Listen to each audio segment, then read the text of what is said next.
Hello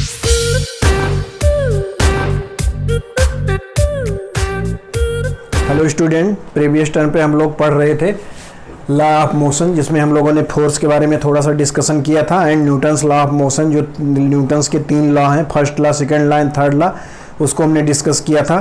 तो force में हमने डिस्कस किया था फोर्स ये वेक्टर क्वांटिटी, तो वेक्टर अगर आ गया तो मैग्नीट्यूड आएगा एंड डायरेक्शन आएगा। बट फोर्स में एक पॉइंट हम लोगों ने और डिस्कस किया था, पॉइंट ऑफ एप्लीकेशन, मतलब किस पॉइंट पर फोर्स लग रहा है वो भी मैटर करता है। वो सब हमने प्रीवियस टर्म पे डिस्कस किया था। इसके बाद हमने डिस्कस किया था न्यूटन्स लॉ ऑफ मोशन, जिसमें 3 लॉ थे, तो उसको एक बार हम जल्दी जल्दी से रिवाइज कर लेते हैं। तो फर्स्ट लॉ क्या था न्यूटन का?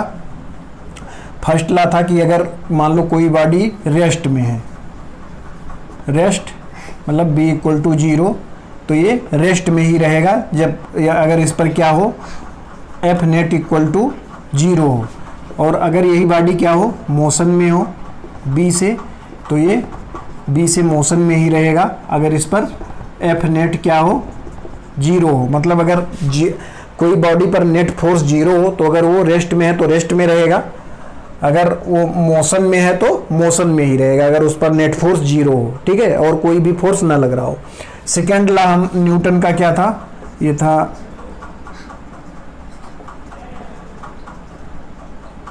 Newton first law. Second law क्या था?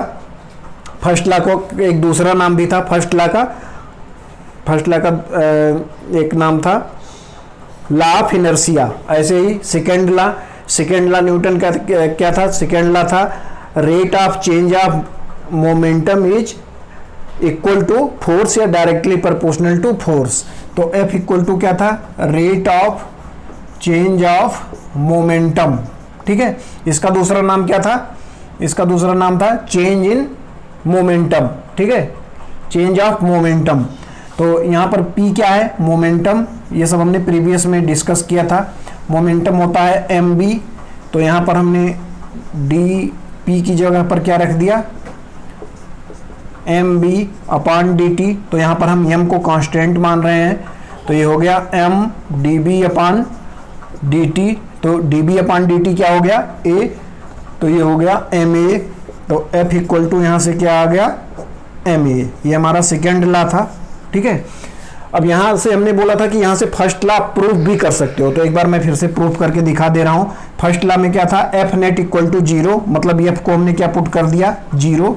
तो ये हो गया dp/dt = 0, मतलब d, इसका मीनिंग क्या हो गया? m db/dt = 0। तो यहाँ पर देखिए m एक मास है और पॉजिटिव क्वांटिटी है, कभी 0 नहीं हो सकता। m डज नॉट 0, तो 0 क्या होगा? db/dt। तो db/dt 0 कब होगा? b या तो क्या हो, कांस्टेंट हो और 0 हो। तो पहला वाला हमारा केस क्या था? अगर F net 0 है तो जो हमारा b होगा या तो कांस्टेंट वेलोसिटी से चलेगा या 0 से चलेगा। तो यहाँ से हमने प्रूफ भी कर दिया क्या, कि हमारे पास फर्स्ट लॉ का प्रूफ भी सेकंड से आ जाता है। ऐसे थर्ड लॉ का भी प्रूफ यहीं से आता है। थर्ड लॉ का प्रूफ देखिए यहाँ पर F = dp/dt। तो p को मान लो हम ये वेक्टर क्वांटिटी है and vector sum of momentum. तो d/dt मान लो इसको हमने 2 पार्ट में लिख लिया, p1 p2। तो यहाँ से हो गया d p1 plus d p2/dt। अब अगर इसको हम 0 मान लें टोटल फोर्स, तो क्या हो जाएगा? ये हो गया F1 प्लस F2 = 0। तो यहाँ से F1 = -F2। मतलब थर्ड लॉ क्या था?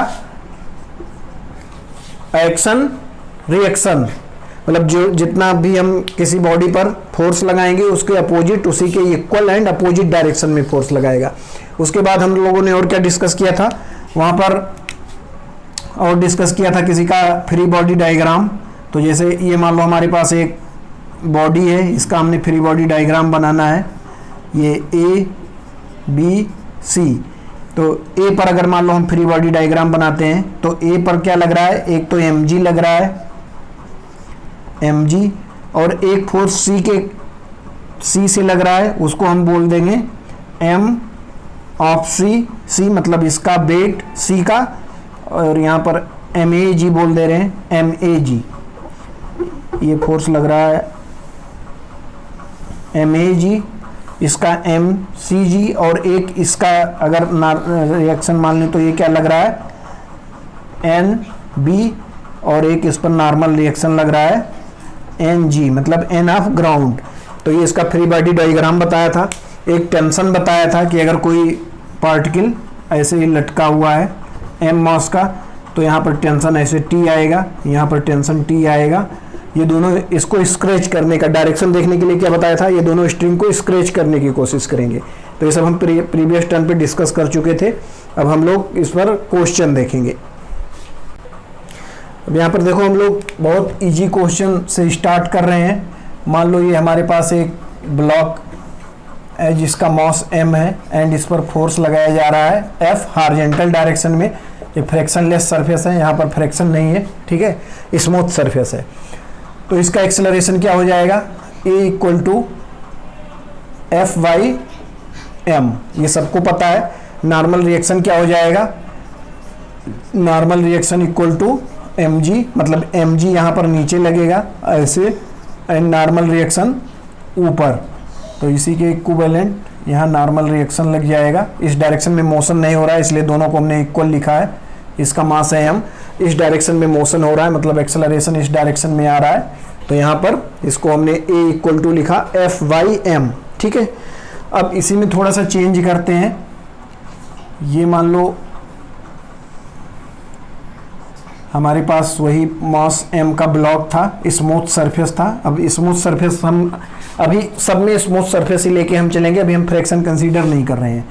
और इस फोर्स को ऐसे लगा दिया गया थीटा एंगल पर, ये theta angle theta force F, ठीक है। अब यहाँ पर देखिए क्या चेंज हो जाएगा, यहाँ पर इस फोर्स के दो कंपोनेंट हो जाएंगे। एक कंपोनेंट इधर आएगा जो होगा F कॉस थीटा, एक कंपोनेंट ऊपर आएगा जो होगा F साइन थीटा, ठीक है।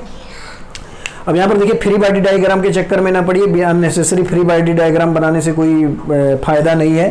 तो जहाँ हमें ज़रूरत लगेगा फ्री बॉडी डायग्राम का वहाँ हम बना लेंगे। तो यहाँ पर देखिए अब टोटल फोर्स हॉरिजॉन्टल डायरेक्शन में क्या लग रहा है, F कॉस थीटा। तो F cos theta equal to ma, तो a क्या हो जाएगा F cos theta by m, ठीक है। हॉरिजॉन्टल डायरेक्शन में फोर्स अपॉन मास, यहाँ पर हॉरिजॉन्टल डायरेक्शन में फोर्स F था तो F बाई m हो गया था। अब नॉर्मल रिएक्शन देखिए, नॉर्मल रिएक्शन क्या हो जाएगा, पहले एक n ऊपर लग रहा था, mg नीचे लग रहा था, बट अब क्या है, ऊपर कितने फोर्स लग रहे हैं, n plus F cos theta. तो ऊपर का फोर्स कितना हो जाएगा, n plus F sine theta, cos theta तो हॉरिजॉन्टल था, F sine theta equal to mg, मतलब n क्या हो गया, n equal to mg minus F sine theta, ठीक है। मतलब अब क्या हो गया, n पहले mg था, अब mg minus F sine theta हो गया, मतलब n क्या हो गया, लेस देन mg हो गया, ठीक है। F लेस देन mg हो गया सेकेंड कंडीशन में। थर्ड कंडीशन देखते हैं, थर्ड कंडीशन m, अब फोर्स ऐसे लगा दे रहे हैं F। अब यहाँ से हम ऊपर, यहाँ से ऐसे, यहाँ से एंगल लिया था, यहाँ से हम एंगल यहाँ से थीटा ले रहे हैं, ठीक है। तो इस फोर्स F को भी हम क्या करेंगे, डिवाइड करेंगे दो पार्ट में। तो यहाँ पर देखिए इस इधर क्या हो गया, F कॉस थीटा, इधर F साइन थीटा, यहाँ पर mg लग रहा था, ऊपर नॉर्मल रिएक्शन n, ठीक है। अब हॉरिजॉन्टल फोर्स क्या है, F कॉस थीटा। तो F cos theta equal to F cos theta equal to ma, तो a क्या हो गया, F cos theta upon m, ये तो एक्सेलरेशन हो गया। अब m क्या हो जाएगा, नॉर्मल रिएक्शन, दो फोर्स नीचे लग रहा है, mg plus F sine theta, तो ये हो गया नॉर्मल रिएक्शन। अब नॉर्मल रिएक्शन क्या हो गया, ग्रेटर देन mg, ठीक है। तो यहां पर देखिए तीन केस हमने डिस्कस किया, एक में हॉरिजॉन्टल फोर्स लग रहा था, एक में ऐसे कुछ एंगल पर लग रहा था, एक में ऐसे कुछ एंगल पर लग रहा था। तो अगर इस टाइप से एंगल पर फोर्स लग रहा है तो इसका एक कंपोनेंट ऊपर को आएगा जो नॉर्मल रिएक्शन को कम कर देगा, तो नॉर्मल रिएक्शन क्या हो जाएगा, लेस देन mg। बट अगर ऐसे फोर्स लग रहा है तो उसका एक कंपोनेंट नीचे को आएगा जो नॉर्मल रिएक्शन को बढ़ा देगा। अब देखो अगर हमारे पास क्या था, एक ब्लॉक था, अगर हम दो ब्लॉक का बात करें, अगर हम दो ब्लॉक का बात करते हैं तो ये देख लो हमारे पास टू ब्लॉक, ये दो ब्लॉक है M2 M1, यहां फोर्स F लगाया गया, ठीक है, फोर्स F। तो इसका एक्सेलरेशन क्या हो जाएगा, दोनों का एक्सेलरेशन सेम होगा क्योंकि दोनों साथ में ही चलेंगे। तो इसका एक्सेलरेशन देखो क्या हो जाएगा, A equal to total force in horizontal direction, क्योंकि वर्टिकल में कोई मोशन नहीं है, तो total force in horizontal direction क्या हो गया, F upon total mass M1 plus M2, ठीक है, ये हो गया हमारा एक्सेलरेशन।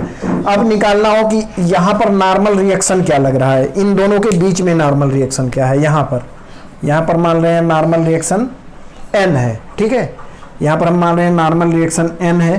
तो n क्या हो जाएगा, n देखो n हो जाएगा इस पर जो फोर्स लग रहा है, तो इस पर कितना फोर्स लग रहा है, F इंटू इसका एक्सेलरेशन इंटू इसका मास। तो एक्सेलरेशन क्या हो गया, F upon M1 plus M2 into mass of M2, तो ये हो गया n। ये कैसे हमने निकाला कि ये किस एक्सेलरेशन से चल रहा है, जितने एक्सेलरेशन से ये चल रहा है तो इसका एक्सेलरेशन इंटू इसका मास, तो एक्सेलरेशन दोनों का सेम है, तो एक्सेलरेशन इसका लिख लिया F upon M1 plus M2 into mass of M2। तो यहां से क्या आ गया, जो इस पे फोर्स लग रहा था वही नॉर्मल रिएक्शन होगा, तो वो नॉर्मल रिएक्शन आ गया। अगर इसको हम यहां से निकालना चाहते हैं तो यहां से भी निकल आएगा।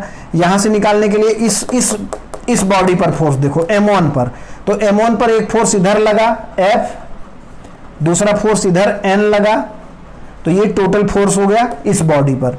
टोटल फोर्स इक्वल टू इसका एक्सेलरेशन इंटू इसका मास, तो इसका एक्सेलरेशन क्या है, F upon M1 plus M2 into M1, ठीक है। अब ये आ गया F minus F M1 upon M1 plus M2 equal to N, ये हो जाएगा F M1 plus F M2 minus F M1 upon M1 plus M2 equal to N। ये कैंसिल आउट, तो यहाँ से N इक्वल टू क्या आ गया, F M2 divided by M1 plus M2। तो यहाँ पर देखो ये हमने इस ब्लॉक से निकाला है n, तब भी n यही आ रहा है, यहाँ हमने n को इस ब्लॉक से निकाला है तब भी n यही आ रहा है। अच्छा, अगर पूछा जाए कि इस पर टोटल फोर्स कितना लग रहा है, इस वाले ब्लॉक पर टोटल फोर्स का मतलब हो गया रिजल्टेंट फोर्स, तो F इस डायरेक्शन में और n माइनस n इस डायरेक्शन में, तो इस पर टोटल फोर्स क्या हो जाएगा, F माइनस n, और n का वैल्यू यहां से पुट करना पड़ेगा तब इस पर टोटल फोर्स आएगा। तो एक तो टोटल फोर्स ऐसे निकाल सकते हो, एक ऐसे निकाल सकते हो कि इसका एक्सेलरेशन इंटू इसका मास, तो इसका एक्सेलरेशन क्या है, F upon M1 plus M2 into M2 कर दो, तो इस पर टोटल फोर्स आ जाएगा, ठीक है। तो दो टाइप से इस पर टोटल फोर्स निकाल सकते हो, चाहे आप F माइनस N1 करोगे, F माइनस N1 तो भी वही सेम आएगा, F माइनस N1 करोगे तो N का वैल्यू यहां पुट करना पड़ेगा, तो N का जब वैल्यू यहां पर पुट करोगे तो क्या आ जाएगा, F मतलब इसके एक्सेलरेशन में M1 से या तो मल्टीप्लाई कर दो तो भी फोर्स इस पर आ जाएगा, या F minus N total force होगा। ये भी मैं निकाल के को दिखा देता हूं, इसको ऐसे कर लेते हैं। तो total force on M1, F of M1, एक तो इसका एक्सेलरेशन इंटू पहले shortcut method M1 F upon M1 plus M2, ये होगा टोटल फोर्स ऑन M1। अब अगर दूसरे मेथड से निकालना हो इसको तो कैसे निकालोगे, F of M1 equal to F minus n, तो f माइनस m ये हमने लिख रखा है f of m2 upon m1 m2। तो यहाँ से इसको सॉल्व करोगे तो m2 वाला पार्ट कट जाएगा, कौन सा बचेगा, f of m1 upon m1 plus m2, m1 plus m2। तो यहाँ से भी यही आएगा, यहाँ से भी यही आएगा। अगर आपका कॉन्सेप्ट क्लियर है तो आप चाहे जहाँ से निकालिए फोर्स आपके सेम आएंगे, चाहे आप यहाँ से निकालिए यहाँ से निकालिए। अब यहाँ पर देखिए, अगर आपसे पूछा जाता है कि इस पर टोटल कितना फोर्स लग रहा है, तो इसका एक्सेलरेशन इंटू m2, इस पर टोटल फोर्स आ गया। इस पर टोटल कितना फोर्स लग रहा है, तो इसका एक्सेलरेशन इंटू ये वाला मास, तो इस पर टोटल फोर्स आ गया। बट अगर ये पूछा जा रहा है कि नॉर्मल रिएक्शन कितना लग रहा है, तो नॉर्मल रिएक्शन निकालने के लिए जो इस पर टोटल फोर्स होगा वही नॉर्मल रिएक्शन होगा, क्योंकि इसमें और कोई ब्लॉक है नहीं। तो टोटल नॉर्मल रिएक्शन जो फोर्स लगा रहा होगा वो इसका, उसी से इसका एक्सेलरेशन आ रहा है, तो इसके एक्सेलरेशन में इसको मल्टीप्लाई कर दो तो टोटल फोर्स आ गया। तो ये आप एक बार सही अच्छे से इसको आप अपने आप करिए, समझ में आ जाएगा सारे पॉइंट। चलो अभी हम लोगों ने 2 ब्लॉक लिया था, अब हम 2 ब्लॉक लेते हैं और उसके बीच में एक स्ट्रिंग लगा दे रहे हैं। ये भी सेम टाइप का ही क्वेश्चन है, थोड़ा सा डिफरेंस हो जाएगा। तो ये m1 m2 यहाँ F4 से इसको खींचा जा रहा है और ये स्ट्रिंग से कनेक्टेड है। तो स्ट्रिंग में हमने क्या माना था कि ये फ्लेक्सिबल नहीं होता है एंड इसका मास 0 मानते हैं हम। तो यहाँ पर देखो टेंशन ऐसे T इधर हो जाएगा, इधर टेंशन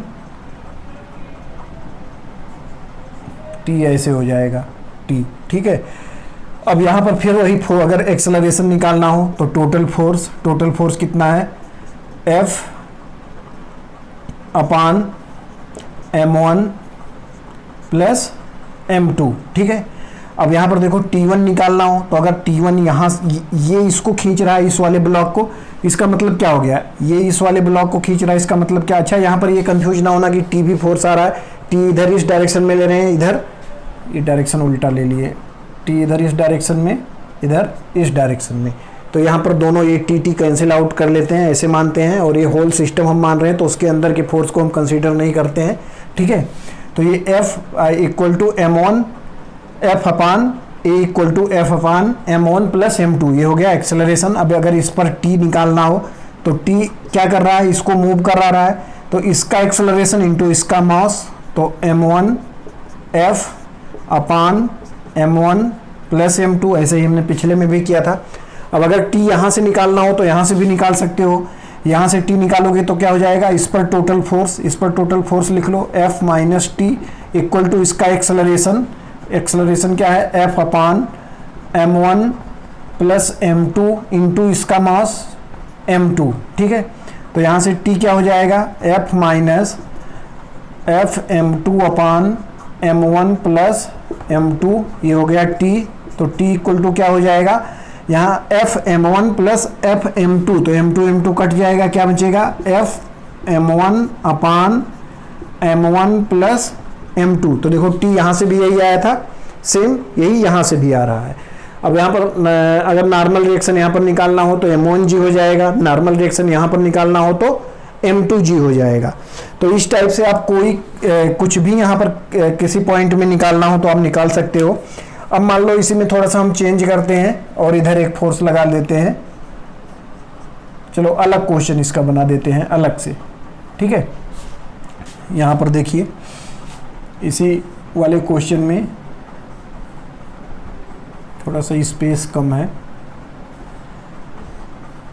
ये हमने एक ब्लॉक लिया, इधर एक ब्लॉक लिया, इसको कनेक्ट किया, तो यहाँ से T इधर एक फोर्स मान रहे हैं लग रहा है F2 और इधर एक लग रहा है, ये है M2 M1 इधर F1। तो हम कंसीडर कर रहे हैं कि F2 ग्रेटर देन F1 है, यहाँ पर ये हमने दे दिया है F2 ग्रेटर देन F1। तो एक्सेलरेशन क्या हो जाएगा, total horizontal force, total resultant of horizontal force, जिस डायरेक्शन में मूव कर रहा है तो इधर मूव कर रहा है, टोटल रिजल्टेंट फोर्स क्या हो जाएगा, F2 minus F1 divided plus total mass m1 plus m2, ठीक है। ये हमारा क्या हो गया, F2 माइनस F1 अपान m1 प्लस m2, ये हो गया एक्सेलरेशन। अब यहाँ पर अगर हमें निकालना हो T क्या होगा, तो टी निकालने के लिए क्या करेंगे, इस पर टोटल क्या देखेंगे, इस पर टोटल फोर्स देखेंगे। तो टोटल फोर्स इस पर देखो क्या लग रहा है, उस डायरेक्शन में मूवमेंट हो रहा है, इसका मतलब टी हमने क्या माना है, बड़ा है। T minus F1 equal to इसका एक्सलरेशन, तो F2 माइनस F1 अपान M1 plus M2 into M1। ठीक है, यहां से क्या आ जाएगा, यहां से आ जाएगा T। तो T यहां से क्या आ गया, T इक्वल टू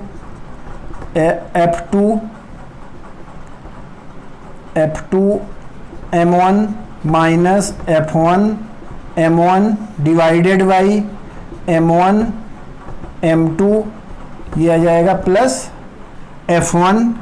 तो यहाँ से क्या आ गया, F2 M1 minus F1 M1 plus F1 M1 plus F2 plus F1 M2 divided by M1 plus M2। अब यहाँ पर देखो क्या क्या कैंसिल आउट हो रहा है, F1 M1 प्लस माइनस यहाँ प्लस, तो ये और ये कैंसिल आउट हो गया, और ये हो गया F2 M1 plus F1 M2, F1 M2 divided by M1 plus M2, ये आ गया हमारा T। तो ये T कहाँ से हमने निकाला, यहाँ से निकाला, तो ये आ रहा है। अगर किसी को वहाँ से निकालना हो तो वहाँ से भी निकाल सकते हो, तो चलो मैं वहाँ से भी निकाल देता हूँ। ये ऐसे ऐसे ये अलग क्वेश्चन है, तो उधर से अगर T निकालना हो तो क्या हो जाएगा, अब यहाँ पर देखो F2 ग्रेटर देन है, तो क्या हो जाएगा, F2 minus T equal to M2 F2 minus F1, मतलब M2 मास अपान इसका एक्सेलरेशन M1 प्लस M2। तो T इक्वल टू क्या हो जाएगा, F2, ये मल्टीप्लाई होगा, तो F2 M1 plus F2 M2 minus, इधर गया, इधर है, minus M2 F2 plus M2 F1 divided by M1 plus M2। ठीक है, तो यहाँ पर देखो M2 F2 ये कैंसिल आउट हुआ, तो क्या बच जाएगा, T equal to F2 M1 plus M2 F1 divided by M1 plus M2। ठीक है, तो यहां से देखो क्या आ गया, जो वहां से आया था सेम यहां से भी आ रहा है, तो आप टेंशन उधर से निकालिए या इधर से निकालिए, दोनों में सेम आएंगे। अब ये क्वेश्चन थोड़ा सा आप लोगों को कैलकुलेशन में थोड़ा सा लग रहा होगा कि कैलकुलेशन बड़े बड़े से आ रहे हैं, बट अगर ये डेटा दे के क्वेश्चन दिया होगा तो 2-2 लाइन 3-3 लाइन के में क्वेश्चन आएंगे। ठीक है, तो यहाँ से आप यहाँ से भी टेंशन निकाल सकते हैं, जैसे हमने इधर से भी टेंशन निकाल के दिखाया, उस साइड से भी निकाल के दिखाया, ऐसे इसमें भी दोनों साइड से ये इस ब्लॉक से टेंशन निकाल के दिखाया, इस पर टोटल फोर्स लेके, एक इस पर टोटल फोर्स लेके। तो अगर आपका कॉन्सेप्ट क्लियर है तो आपको दोनों, आप कहीं से भी टेंशन निकालिए सेम आएगा। तो ये अभी तक हमने इसको M1 M2 मतलब जनरल कंडीशन के लिए देखा। अब हम नेक्स्ट इसको देखेंगे, इसमें सबका वैल्यू लेके, जैसे 2 kg 3 kg फोर्स कितना हो, सबका वैल्यू दिया होगा, तो वो हम नेक्स्ट को उसमें देखते हैं। चलिए, तो अभी तक हम लोगों ने जनरल क्वेश्चन मतलब जनरल फार्मूला देखा था, अब हम डेटा लेके देखते हैं। तो यहाँ पर देखो, एक हमारे पास ऐसे 2 ब्लॉक हैं,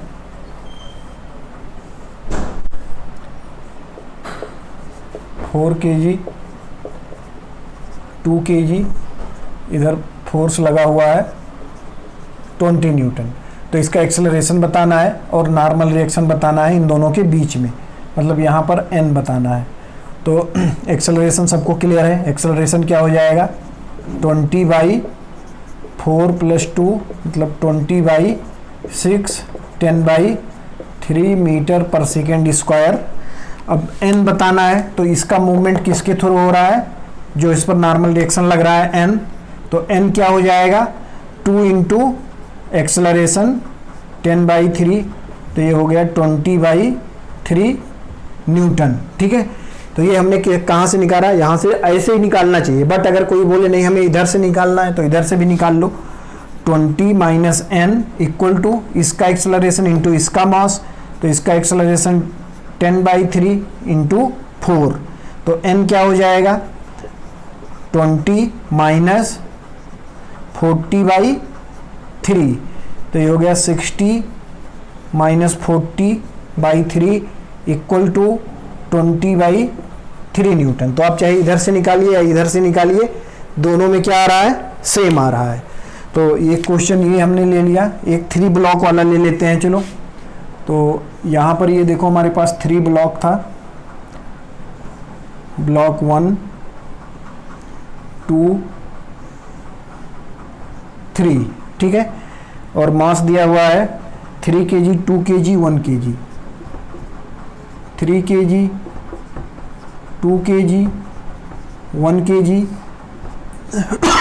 सॉरी, एंड फोर्स है 12 न्यूटन।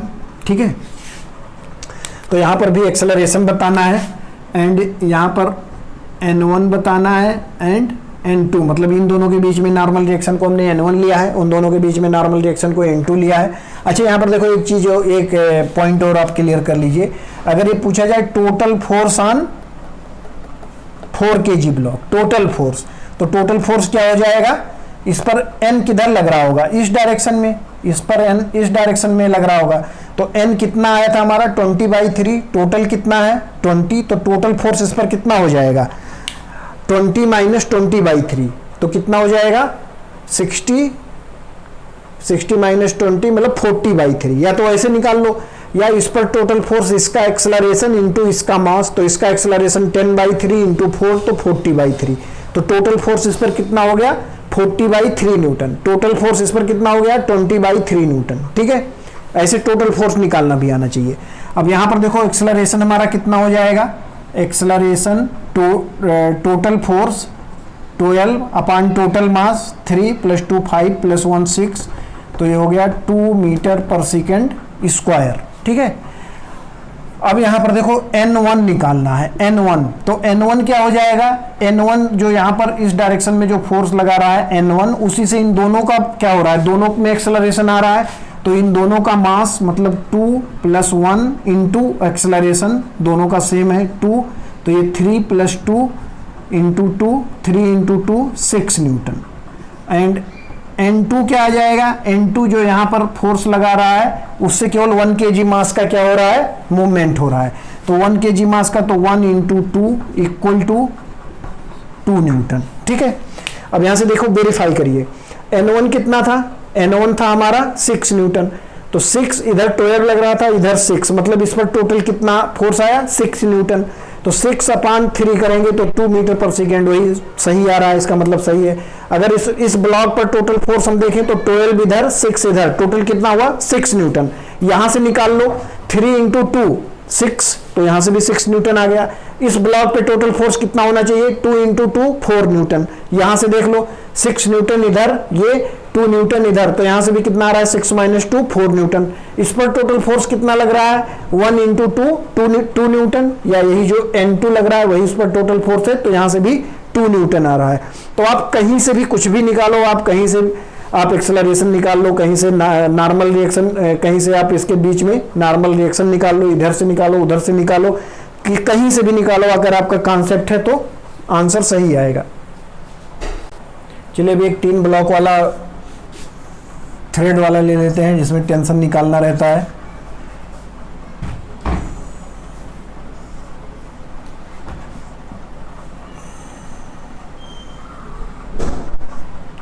ये मान लीजिए हमारे पास ये सब थ्रेड से कनेक्टेड है, ये 4 kg 2 kg 1 kg और यहाँ फोर्स लगा हुआ है 14 न्यूटन। ठीक है, अब यहाँ भी वही सब बताना है, सबका एक्सेलरेशन बताना है, सब में टेंशन बताना है। तो टेंशन यहाँ पर इसमें तो सेम होगा, तो ये हो गया T1, यहाँ पे मान लेते हैं T2,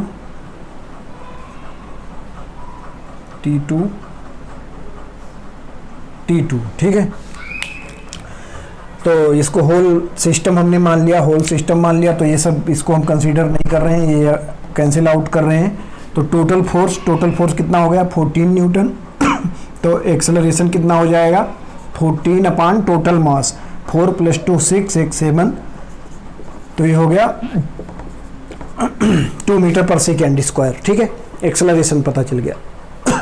अब देखो T2 फाइंड करना सबसे इजी है, तो पहले T2 फाइंड कर लेते हैं। T2 क्या हो जाएगा, इसी से केवल इस पर क्या इसका एक्सेलरेशन है, तो 2 × 4 इसका एक्सेलरेशन, इसका मास, तो ये हो गया 8 न्यूटन T2, ठीक है। अब T1 को फाइंड करना है, तो T1 को यहाँ से फाइंड करना थोड़ा सा इजी होगा। तो T1 वहाँ से क्या हो जाएगा, इस ब्लॉक पर total force, 14 minus T1 equal to इसका मास इंटू इसका एक्सेलरेशन। तो यहाँ से T1 क्या हो गया, T1 हो गया 14 - 2 = 12 न्यूटन, ठीक है। 12 न्यूटन। अब यहाँ से देखो 12 न्यूटन इधर लग रहा है, इधर कितना लग रहा है 8 न्यूटन। तो 12 - 8 कितना हो गया 4 न्यूटन, मतलब इस पर टोटल फोर्स कितना लग रहा है 4 न्यूटन। तो 4 / 2 मतलब इसका भी एक्सेलरेशन कितना आ गया 2 मीटर पर सेकेंड स्क्वायर, मतलब हमारा जो हमने अभी तक जो निकाला सब सही है। तो यहाँ से देखो हमारा T1 आ गया, T2 आ गया, T1 आ गया एंड एक्सेलरेशन आ गया। और कहीं से भी आप T1 T2 कहीं से भी आप निकाल सकते हो, अगर आपका लॉजिक सही है तो आंसर सही आएगा। तो एक क्वेश्चन ये हमने कर लिया, एक क्वेश्चन और चलो कर लेते हैं। तो यहाँ पे देखो ऐसे मान लो ब्लॉक रखे हुए हैं, 2 ब्लॉक, ठीक है।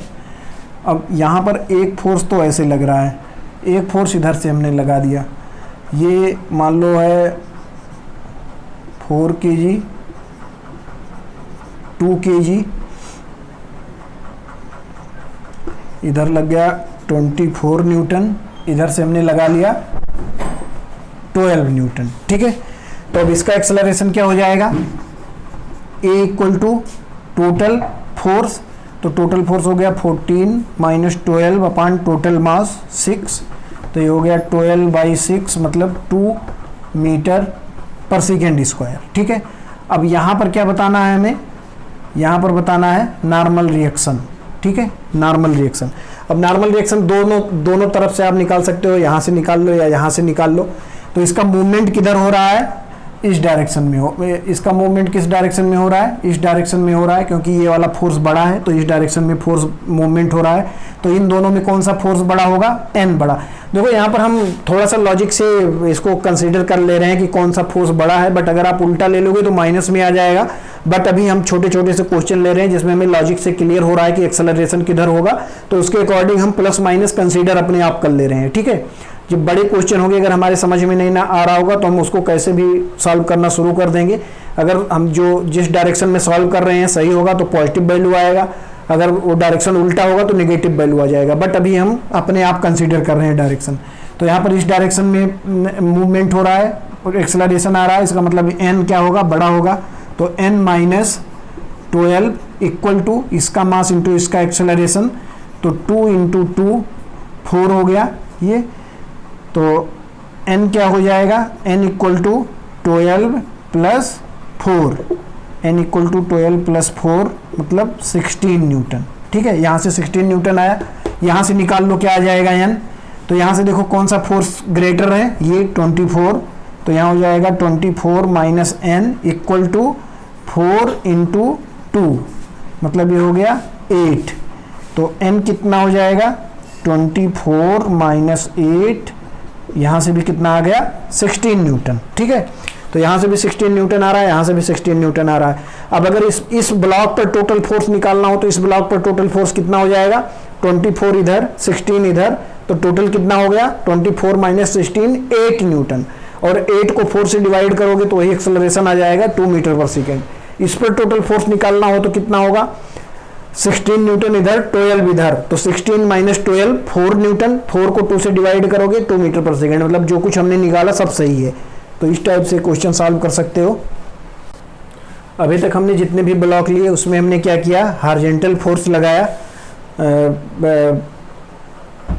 मतलब हार्जेंटल फोर्स लगाया जिसका कोई भी कंपोनेंट ऊपर या नीचे नहीं आ रहा था। तो अब हम थोड़ा सा फोर्स को थीटा एंगल पर वेरी करते हैं। तो यहाँ पर मान लो हमारे पास एक ऐसे ब्लॉक है, इस टाइप से ब्लॉक है, तो इस पर एक फोर्स ऐसे लगाया गया और ये एंगल हमने ले लिया 37, ठीक है। इसको हमने ले लिया 10 न्यूटन, ये 4 kg, ठीक है, 10 न्यूटन एंड 4 kg। तो यहाँ पर देखो जैसे ही हमारे पास 37 आया, तो 37 का अगर वैल्यू याद है तो ठीक है, नहीं याद है तो ये वाला हम डायग्राम बनाते हैं ट्रायंगल वाला। तो यहाँ से आप ट्रायंगल बना लो ऐसे ही, और ये 37 है, 37, ये कितना हो जाता है 53। तो 37 के सामने का जो ये लेंथ है ये छोटा होता है, तो ये 3, इधर ये बड़ा एंगल है तो ये बड़ा 4, ये 5। तो यहाँ से cos 37 क्या हो गया 4/5, sin 37 क्या हो गया 3/5, ठीक है। तो इसको इसका कंपोनेंट 10 का इधर कितना आएगा 10 cos 37, तो 10 cos 37 कितना हो जाएगा 10 इंटू 4/5, 4/5, तो ये हो गया 8। मतलब इस डायरेक्शन में, हार्जेंटल डायरेक्शन में फोर्स कितना लग रहा है 8 न्यूटन। एक इसका वर्टिकल कंपोनेंट आएगा जो हो जाएगा 10 इंटू 3/5, मतलब 6 न्यूटन, 6 न्यूटन इस डायरेक्शन में आ रहा है, ठीक है। तो अब इसका एक्सेलरेशन क्या हो जाएगा, A equal to horizontal direction में फोर्स कितना आया 8 न्यूटन, ये 8 है, 8 न्यूटन, 8 न्यूटन। तो ये हो गया 8/4, मतलब 2 मीटर पर सेकेंड स्क्वायर, ठीक है, 2 मीटर पर सेकेंड स्क्वायर एक्सेलरेशन आ गया। अब यहाँ पर नॉर्मल रिएक्शन निकालना हो, अभी तक हमने जो लगाया था उसमें नॉर्मल रिएक्शन mg ही आता था, यहाँ पर कितना आ जाएगा mg प्लस 6, तो m कितना है 4, g 10 ले लेते हैं प्लस 6, तो ये 40 प्लस 6 इक्वल टू 46 न्यूटन। ये आ गया हमारा टेंशन, ठीक है। अब एक हम ऊपर वाला भी फोर्स ले लेते हैं इसी टाइप का। तो यहाँ पर देखो ये हमारे पास था, यही सेम क्वेश्चन ले लेते हैं 4 kg, और यही फोर्स अब ऐसे ना लगा के ऐसे हमने लगा दिया 10 न्यूटन, तो इधर को क्या, और ये भी 37 डिग्री, सेम क्वेश्चन है, केवल फोर्स का डायरेक्शन हमने 37 पहले ऐसे था, अब ऐसे 37 लगा दिया। तो इधर को क्या आ जाएगा 8 न्यूटन, ऊपर को क्या आ जाएगा 6 न्यूटन, ठीक है। तो यहाँ पर एक्सेलरेशन इसका क्या आ जाएगा 8/4, मतलब 2 मीटर पर सेकेंड स्क्वायर, एक्सेलरेशन सेम आया। अब इसका क्या निकालना है हमें, नॉर्मल रिएक्शन। तो नॉर्मल रिएक्शन बनाओ या ना बनाओ यार, इसमें फ्री बॉडी डायग्राम बनाना कोई ज़रूरी नहीं है।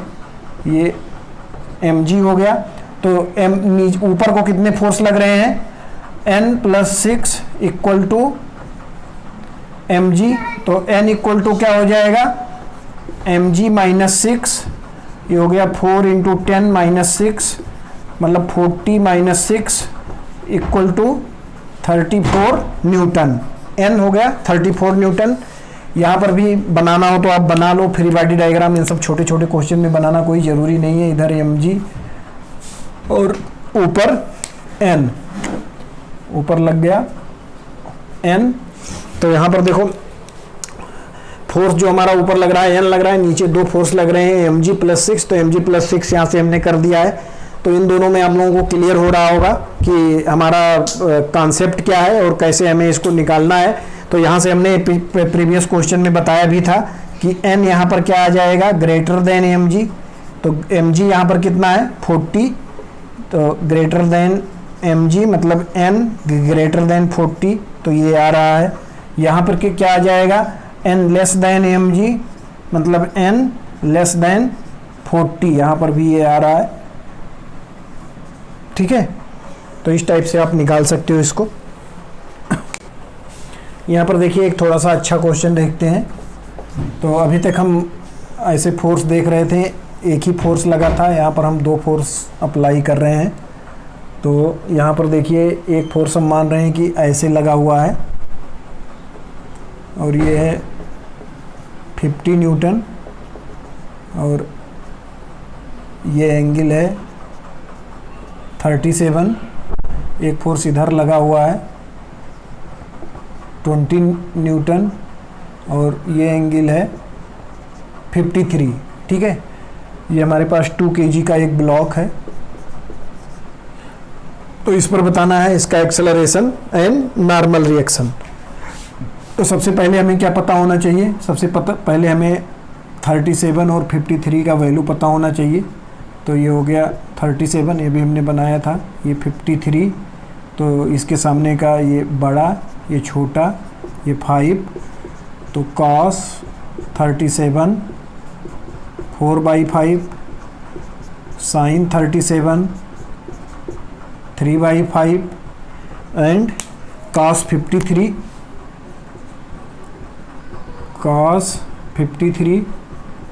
3/5 एंड sin 53 4/5। ठीक है, अब यहाँ से देखो ये फोर्स को हमें रिजॉल्व करना है। 50 को इधर रिजॉल्व करेंगे तो क्या आएगा, 50 को इस डायरेक्शन में रिजॉल्व करेंगे। यहाँ पर देखो, या अगर ये वाला एंगल देखें तो यहाँ भी क्या होगा, यहाँ भी 37 होगा, ये वाला भी 37 होगा। तो इसको 50 को हॉरिजॉन्टल डायरेक्शन में रिजॉल्व करेंगे तो हॉरिजॉन्टल में क्या फोर्स आएगा, 50 इंटू cos 37। तो 50 यहाँ पर, वहाँ पर मैं लिख नहीं रहा हूँ, वहाँ पर थोड़ा सा हो जाएगा, 50 इंटू 50 cos 37 डायरेक्ट लिख लेते हैं, 50 cos 37। तो 37 का वैल्यू क्या हो गया, 50 इंटू 4/5, तो ये हो गया 40। ठीक है, सॉरी, तो इधर आ गया 40 न्यूटन और इसका एक इस डायरेक्शन में कंपोनेंट आएगा। इस डायरेक्शन में क्या कंपोनेंट आएगा, इस डायरेक्शन में कंपोनेंट आएगा 50 sin 37। तो ये हो गया 50 इंटू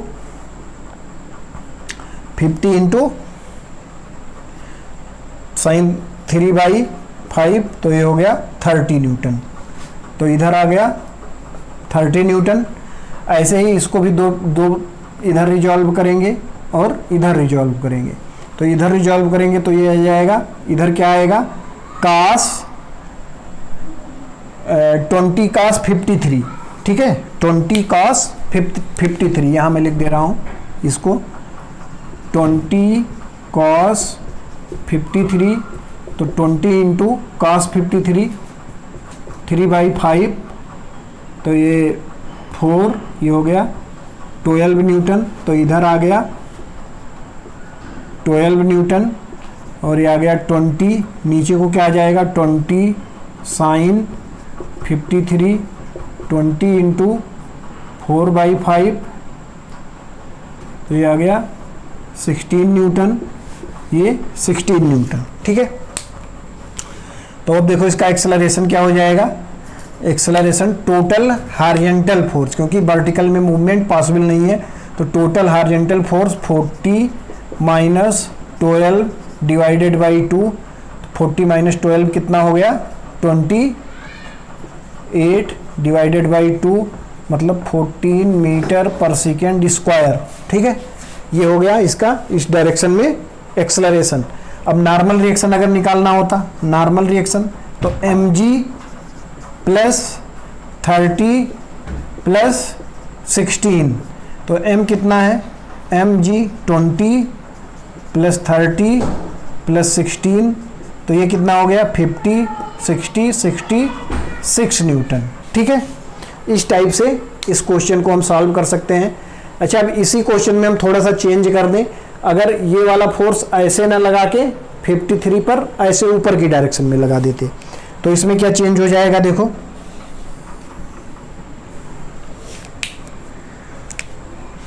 ये हमारे पास ये ब्लॉक था, अब इस वाले फोर्स को हमने ऐसे लगा दिया, या यहाँ थोड़ा सा नीचे लगा लो, इस वाले फोर्स को हमने ऐसे लगा दिया एट द एंगल 53, और ये वाला फोर्स जैसे लगा था ऐसे ही लगा रहने दो इसको, कितने एंगल पर, 37, ठीक है। तो इसका इधर को कंपोनेंट वही आएगा 40, इसका इधर को कंपोनेंट कितना आएगा 30 न्यूटन, इधर 40 न्यूटन। अब इसका कंपोनेंट एक तो इधर को आएगा जो पहले कितना आ रहा था 12 न्यूटन, और एक कंपोनेंट कितना हो जाएगा ऊपर को 16 न्यूटन, ठीक है। इसी से हमने इसी की हेल्प से लिख लिया है दोनों को। और मास कितना था 2 kg, तो एक्सेलरेशन तो सेम होगा, एक्सेलरेशन 40 इधर 12 इधर, तो 40 minus 12 upon 2 equal to 14 metre पर सेकेंड स्क्वायर। बट क्या चेंज हो जाएगा, नॉर्मल रिएक्शन। अब जो नया नॉर्मल रिएक्शन आएगा वो कितना हो जाएगा mg प्लस 30, ये वाला देखो mg के डायरेक्शन में है, mg यहाँ लगेगा ऐसे, तो mg प्लस 30, और अब ये क्या हो जाएगा माइनस 16, तो ये हो गया 20 प्लस 30 माइनस 16, तो ये 50 माइनस 16, तो ये कितना हो गया 34 न्यूटन, ठीक है 34 न्यूटन। तो अब हमारा नॉर्मल रिएक्शन तो चेंज हो जाएगा, पहले नॉर्मल रिएक्शन कितना था, पहले नॉर्मल रिएक्शन था 66 न्यूटन, अब नॉर्मल रिएक्शन कितना हो गया 34 न्यूटन। बट एक्सेलरेशन क्या होगा हॉरिजॉन्टल डायरेक्शन में प्लस एक्स डायरेक्शन में जो सेम रहेगा 14 मीटर पर सेकेंड स्क्वायर एंड 14 मीटर पर सेकेंड स्क्वायर। अब यहाँ पर देखिए क्वेश्चन ये हमने लिया है, ये बीच में थ्रेड से कनेक्टेड है 3 block 3 kg 2 kg 2 kg, and इस पर ऐसे फोर्स लग रहा है 12 न्यूटन, इस पर ऐसे फोर्स लग रहा है 50 न्यूटन, 30 डिग्री से 37 डिग्री एंड 53 डिग्री पर। तो इसमें बताना है सबका नॉर्मल रिएक्शन बताना है एंड सबका एक्सेलरेशन बताना है एंड टेंशन बताना है, ठीक है। तो यहाँ पर जो भी हमने ट्रायंगल बनाया था उसको फिर से बना लो, अगर याद है तो बहुत अच्छा, नहीं याद है तो बना लेते हैं। 37 53 3 4 5, तो cos 37 कितना हो गया cos 37,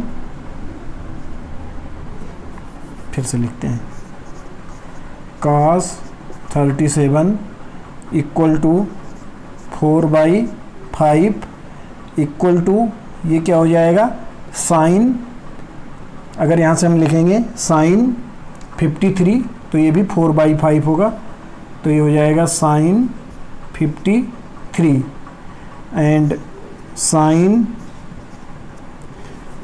यहाँ से हो गया साइन 37, ये हो गया 3/5। यहाँ से अगर साइन लिखेंगे, यहाँ से अगर हम क्या लिखेंगे साइन 53 नहीं cos 53 क्या होगा 3/5, तो ये हो गया cos 53, ठीक है।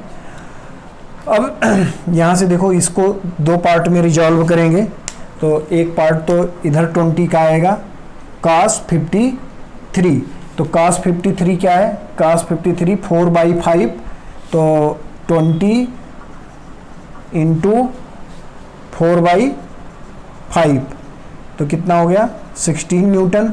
16 न्यूटन इधर आ गया, और एक ऊपर को एक आएगा इसका कंपोनेंट जो क्या होगा 20 इंटू 3/5, तो ये हो गया 12 न्यूटन, ठीक है। तो इस टाइप से हमने इस फोर्स को डिवाइड कर दोनों तरफ ब्रेक कर लिया, horizontal and vertical, 16 Newton and 12 Newton. ऐसे ही इसको भी ब्रेक करिए, इसको इधर ब्रेक करेंगे तो ये क्या हो जाएगा 50 इंटू cos 37। इधर हमने क्या लिया है, एक बार फिर से चेक कर लेते हैं, थोड़ा सा कंफ्यूजन हो रहा है। इंटू cos 53, cos 53 3/5, 3/5 तो 12 इधर आएगा, उल्टा हमने डिवाइड कर लिया इसको, 12 एंड 16 इधर आएगा, 16 न्यूटन। इधर 50 cos 37, cos 37 4/5 तो इधर हो गया 40 न्यूटन। एक ऊपर को फोर्स आएगा जो आएगा 50 इंटू 3/5 मतलब 30 न्यूटन, तो इधर आ गया 30 न्यूटन। ठीक है, इस टाइप से हमने रिजॉल्व करके लिख लिया। अब इसका टोटल एक होल सिस्टम मान लेते हैं इसको, तो एक्सेलरेशन क्या हो जाएगा, एक्सेलरेशन टोटल हार्जेंटल फोर्स, तो horizontal force 40 minus 12 divided upon total मास 3 + 2 तो ये कितना हो गया 28 डिवाइडेड बाई 7, तो ये हो गया 4 मीटर पर सेकेंड स्क्वायर। ठीक है, यहाँ से हमारा क्या आ गया एक्सेलरेशन। अब क्या बताना है हमें, नॉर्मल रिएक्शन सब पर बताना है, तो नॉर्मल रिएक्शन इस पर मान लेते हैं N1, यहाँ N2, यहाँ N3, तो N1 नीचे mg लगेगा मतलब 3g,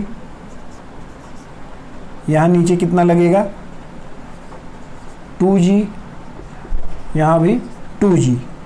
तो यहाँ पर देखो दो फोर्स ऊपर लग रहे हैं, N1 + 16 = 20 या 30, 3g है 3g, तो N1 कितना हो गया 30 - 16 मतलब 14 न्यूटन, तो N1 14 न्यूटन हो गया। यहाँ पर एक कंडीशन और देखना होगा कि ये जो हमारा ऊपर का कंपोनेंट है इसके ब्लॉक से ज़्यादा ना हो जाए। अगर ये 1 kg का होता तो ये ब्लॉक भी ऊपर जाने लगता, फिर क्वेश्चन अलग हो जाता। तो इसमें ये भी देखना है कि इसका जो ऊपर का कंपोनेंट होगा ये इस ब्लॉक के वेट से कम हो, मतलब लेस देन हो, मतलब N1 जो होगा वो less than or equal to mg होना चाहिए, तभी ये हम मतलब इस टाइप से इस क्वेश्चन को सॉल्व कर सकते हैं।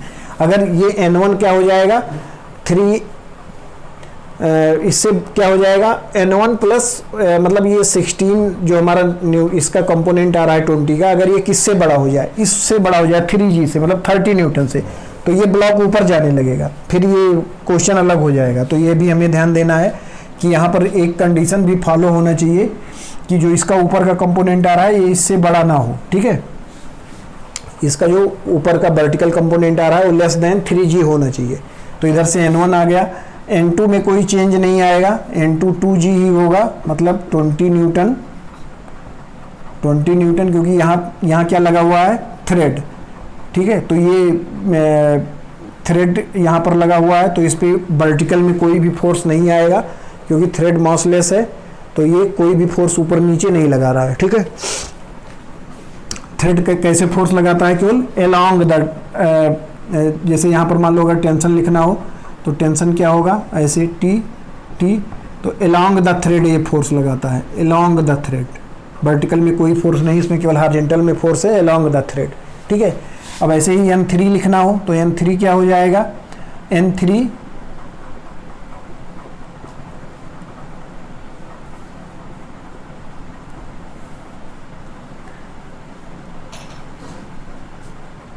चलो ये फोर्स हम थोड़ा सा चेंज कर लेते हैं, तो यहाँ से दो कॉन्सेप्ट क्लियर हो जाएगा। इसको हम ऐसे 37 ना लेके इसको हम 37 ऐसे नीचे डायरेक्शन में ले लेते हैं। इसमें भी कोई प्रॉब्लम नहीं था, बट इसमें थोड़ा सा एक पॉइंट और क्लियर हो जाएगा।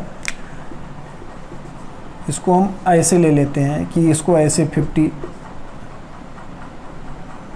न्यूटन से खींचा जा रहा था और ये 37 डिग्री पर, तो इधर इसका कंपोनेंट 40 न्यूटन आ गया, 40 न्यूटन, तो 40 माइनस 12 भी आएगा, और एक कंपोनेंट इधर आ गया 30 न्यूटन। ठीक है, तो अब यहाँ पर n3 क्या हो जाएगा, n3 equal to 2g plus 30, तो 20 प्लस 30 इक्वल टू 50 न्यूटन, ठीक है, 50 न्यूटन। जबकि अगर ऊपर को होता तो कितना आता, तो यहाँ पर ये 20 से ज़्यादा आ जा रहा था 30, तो ये थोड़ा सा पॉसिबल नहीं था, इसका वेट बढ़ाना पड़ता, इसलिए हमने इसके डायरेक्शन को चेंज कर दिया, तो ये आ गया 50 न्यूटन। अब हमारे पास ये जो था, एक ऊपर को के डायरेक्शन में फोर्स लगा था, एक नीचे की डायरेक्शन में लगा था, इसको हमने हॉरिजॉन्टल में रिजॉल्व किया, इसको हॉरिजॉन्टल में रिजॉल्व किया, दोनों का डिफरेंस लिया, मास से डिवाइड कर दिया, तो एक्सेलरेशन आ गया 4 मीटर पर सेकेंड स्क्वायर। और यहाँ से हमने n1 निकाला, ऊपर दो फोर्स थे 16 प्लस n1, तो 16 plus n1 equal to 3g का इक्वल कर दिया, तो यहाँ से नॉर्मल रिएक्शन आ गया 14 न्यूटन। इसके नॉर्मल रिएक्शन पे कोई चेंज नहीं होगा, तो इसका normal reaction n2 equal to 2g 20 newton आया। इसमें इसका नॉर्मल रिएक्शन बढ़ गया, यहाँ पर क्या हुआ था, नॉर्मल रिएक्शन घटा था, क्योंकि फोर्स ऊपर को था, यहाँ फोर्स नीचे को है, तो नॉर्मल रिएक्शन बढ़ जाएगा। नॉर्मल रिएक्शन क्या हो गया, n3 equal to 2g plus 30, 20 plus 30 equal to 50 newton. तो इतना सबको क्लियर हो गया। अब हमें केवल क्या निकालना है, टेंशन निकालना है। तो टेंशन निकालने के लिए देखो, इस वाले ब्लॉक को केवल देखो, इस वाले ब्लॉक को, तो इस पर टोटल फोर्स, अच्छा इसमें एक्सेलरेशन किधर है, इधर 12, उधर 40, मतलब उस डायरेक्शन में एक्सेलरेशन है, मतलब कौन सा फोर्स बड़ा है, टी बड़ा है। तो इस पर टोटल जो फोर्स लग रहा है वो लग रहा है T minus 12 equal to 3 mass into इसका एक्सेलरेशन 4। तो यहाँ से t इक्वल टू कितना आ गया, t इक्वल टू आ गया 12 प्लस 12 मतलब 24 न्यूटन, ठीक है, 24 न्यूटन। ऐसे भी चेक कर लो, 24 इधर लग रहा है, 12 इधर लग रहा है, 24 न्यूटन इधर, 12 इधर, मतलब इस पर रिजल्टेंट कितना फोर्स लग गया हॉरिजॉन्टल डायरेक्शन में, 12 न्यूटन, 12/3 मतलब 4, एक्सेलरेशन सही आ रहा है।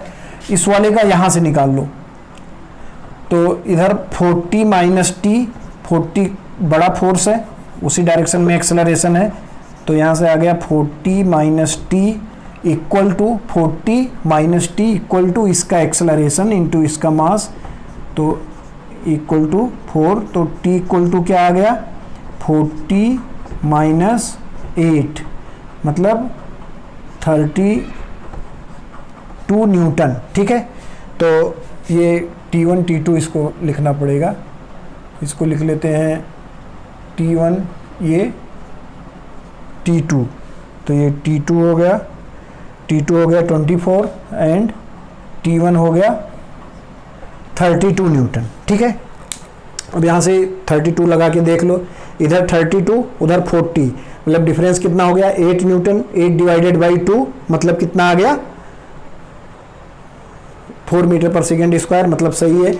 यहाँ अगर अच्छा यहाँ से दोनों फोर्स आप चेक कर सकते हो, T1 T2, T1 कितना आया 32, T2 कितना आ रहा है 24, मतलब 32 इधर 24 इधर, तो इस पर रिजल्टेंट फोर्स क्या हो जाएगा बीच वाले पे 32 माइनस 24, तो 32 माइनस 24 कितना हो गया 8, मतलब बीच वाले पे रिजल्टेंट फोर्स कितना लग रहा है 8 न्यूटन, 8 डिवाइडेड बाई 2 4 मीटर पर सेकेंड, ये भी आ गया, मतलब जो कुछ हमने निकाला सब सही है। तो यहाँ से देखो हमने सब कुछ निकाल लिया है। इसका एक्सेलरेशन कितना होगा, ऊपर इस पर फोर्स कितना लग रहा है 14 न्यूटन, तो इसका N1 कितना हो जाएगा 16 न्यूटन लग रहा है, तो इसका N1 कितना हो जाएगा 14 न्यूटन। इस पर नीचे को फोर्स लग रहा है 30 न्यूटन, तो इसका N3 नॉर्मल रिएक्शन कितना हो जाएगा 50 न्यूटन, बीच वाले का नॉर्मल रिएक्शन 20 न्यूटन, और यहाँ से हमने T1 T2 निकाल लिया, यहाँ से T1 निकाल लिया, तो T1 T2 भी हमें मिल गए और तीनों नॉर्मल रिएक्शन मिल गया, एक्सेलरेशन मिल गया। तो इस टाइप से आप क्वेश्चन सॉल्व कर सकते हो, एक अच्छा क्वेश्चन था। तो इस टाइप से आज हम लोगों ने थोड़ा सा हॉरिजॉन्टल डायरेक्शन में अच्छे से क्वेश्चन लिए, कुछ हमने हॉरिजॉन्टल फोर्स लगाया, कुछ थोड़ा सा थीटा एंगल पर लगाया। तो इस टाइप से आज हमने कुछ छोटे क्वेश्चन लिए, कुछ बड़े क्वेश्चन लिए, बट अभी हमने इसमें पुली इंट्रोड्यूस नहीं किया है, और हॉरिजॉन्टल में अभी हमने कोई मोशन नहीं देखा है। हॉरिजॉन्टल डायरेक्शन में अगर ब्लॉक किसी थ्रेड से बंधा हुआ है और हॉरिजॉन्टल में उस पर फोर्स लग रहा है, वर्टिकल में फोर्स लग रहा है, तो उसमें किस टाइप से सॉल्व करेंगे। तो नेक्स्ट टर्म पर हम लोग इस सब टाइप के क्वेश्चन देखेंगे, पुली वाले क्वेश्चन देखेंगे, और इसमें हॉरिजॉन्टल अगर हमारे पास 2 ब्लॉक 3 ब्लॉक हैं या सिंगल ब्लॉक है, उसको ऊपर ले जा रहे हैं नीचे ले जा रहे हैं, तो थ्रेड मतलब जो हमारे पास थ्रेड होगा उस पर टेंशन क्या होगा, ठीक है। तो एक तो इसको हम देखेंगे ऊपर ले जा रहे हैं, साइड में ले जा रहे हैं, थीटा एंगल पर ले जा रहे हैं, सब टाइप का क्वेश्चन हम लोग देखेंगे कि उसमें थ्रेड में हमारे पास कैसे कैसे टेंशन वेरी करेगा, इस टाइप के क्वेश्चन देखेंगे, पुली वाले क्वेश्चन देखेंगे। और अभी तक हमारा ब्लॉक सीधे ही चल रहा था, उस पर इंक्लाइंड प्लेन पे भी हम ब्लॉक को चलाएंगे, उस पर एक्सेलरेशन निकालेंगे, उसमें दोनों के बीच में दो ब्लॉक, अगर हार्जेंटल प्लेन पे दो ब्लॉक चल रहा है तो उसके बीच में नॉर्मल रिएक्शन क्या होगा, हार्जेंटल प्लेन एंड ब्लॉक के बीच में नॉर्मल रिएक्शन क्या होगा, ये सब हम अगले वाले चैप्टर में ये सब देखेंगे। तो अगर आपको ये हमारा लेक्चर बेनिफिशियल लग रहा है तो आप इसको लाइक करिए, शेयर करिए, सब्सक्राइब करिए और बेल आइकन को प्रेस कर दीजिए, जिससे आपको नोटिफिकेशन प्रॉपर मिलता रहे। अगर आपको कोई प्रॉब्लम है तो आप कमेंट बॉक्स में जाके लिख सकते हैं और हम उसका रिप्लाई करने का कोशिश करेंगे। Thank you.